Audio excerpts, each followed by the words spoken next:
What up, YouTube? T-Moose here. Here is my throwback segment where I talk about the films that turns 10 and 20 this week. Alright, the films that turns 10, we got the music drama Country Strong. It's about this country music superstar named Kelly Kenter, portrayed by Graham Poucher, who takes a romantic interest in Bo Hun, portrayed by Garrett Hedlund, who is this talented musician. You also have Tim McGraw, who portrays her manager husband. Latham Misa is also in this. Of course, back then, Latham Misa was still part of like the show Gossip Girl and all that.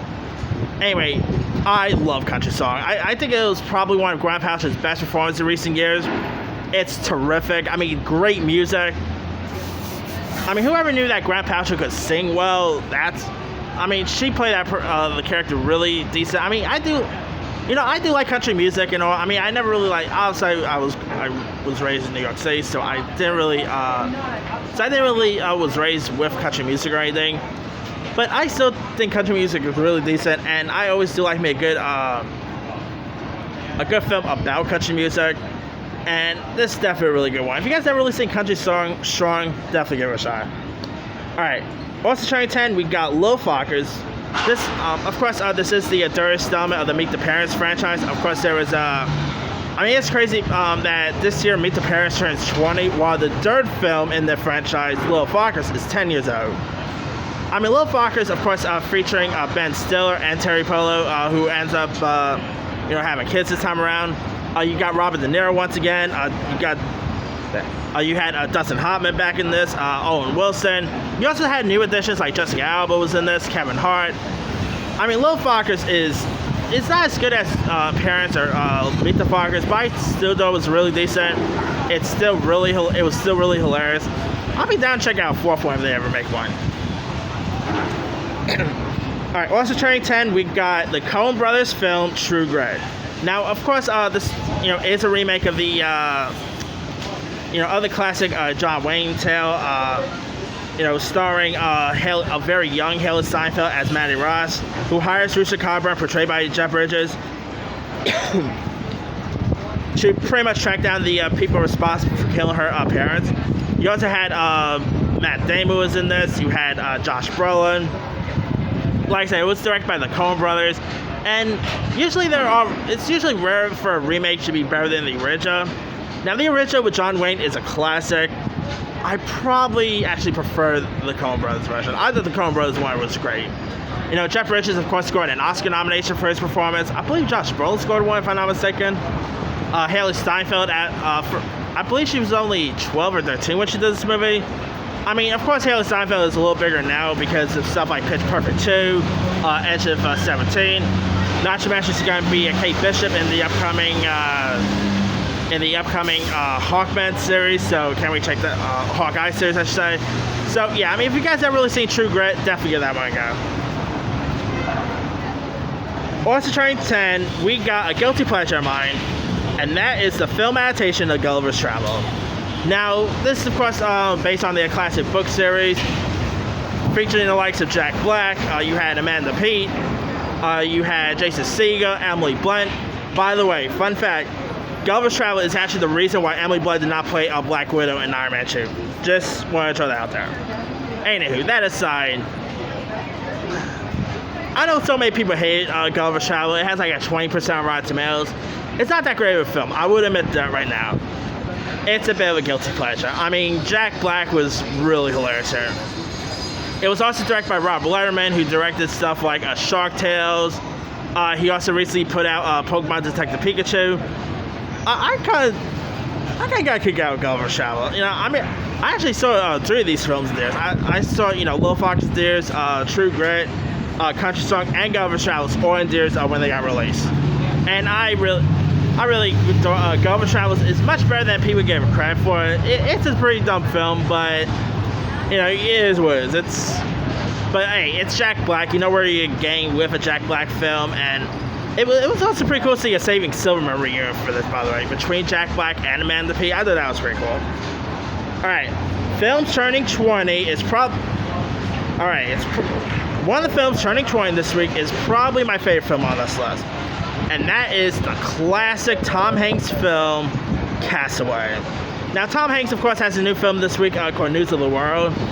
But 20 years ago, this week, Tom Hanks ended up being stranded on a desert island with nothing but a volleyball named Wilson. Who does not love Castaway? It is just one of Tom Hanks' best work, one of his best performances, in my opinion. You know, you also had Helen Hunt and all, but I mean, Castaway is terrific. And not to mention, could the Oscars actually give a Oscar nomination to a volleyball? Well, I'm not even joking. A lot of people even think that the volleyball Wilson should deserve an Oscar nomination.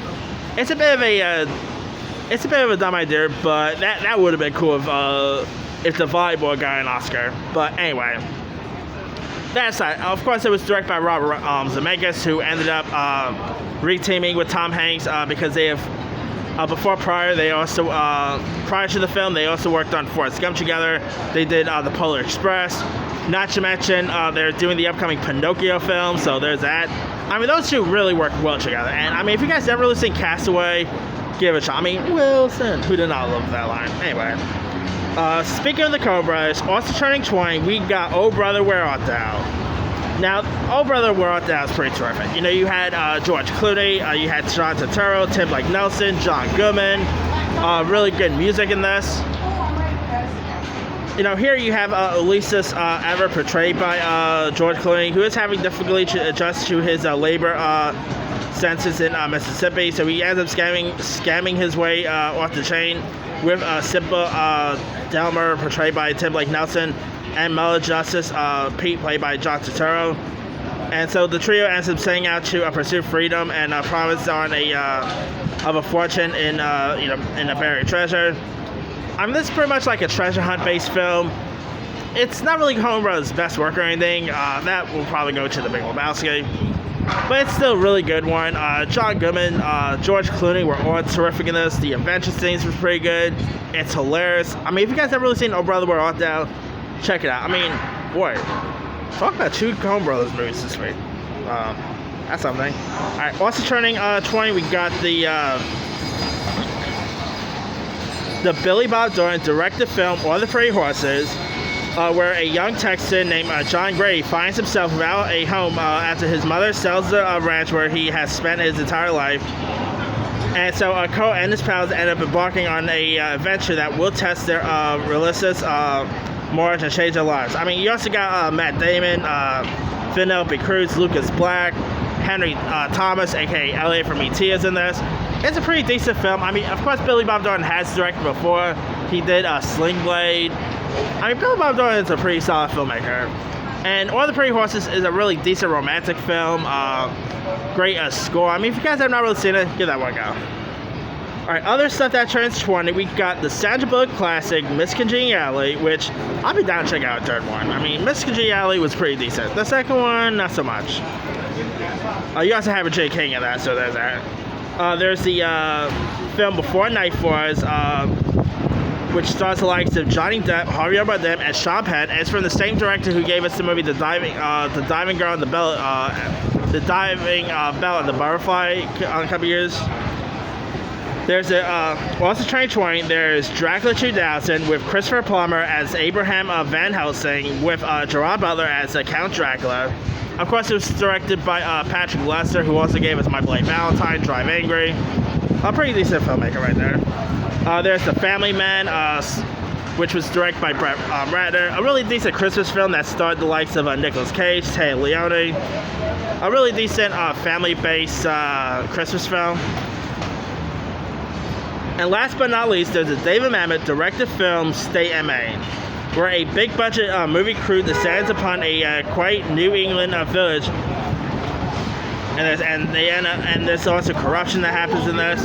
I mean, the State and Maine has a really decent cast. You had the likes of the late great Philip Seymour Hoffman, Alec Baldwin, Julia Stiles, Sarah Jessica Parker, William H. Macy was in this. I mean, really decent cast. Great performances by Baldwin, by Hoffman. I mean, if you guys have never really seen Stay in Maine, definitely give that one a go. Anyway, that's pretty much it. Let me leave you guys. Which of these films stand out to you the most? The 10-year one, I'll probably go with the Coen Brothers film True Grit. That one actually stands out to me the most. But the 20-year one obviously goes to Castaway. Anyway, drop comments below. Which of these films did you like the most? Don't forget to like, subscribe, hit that bell for more notifications. This is T Movies, and Merry Christmas, by the way.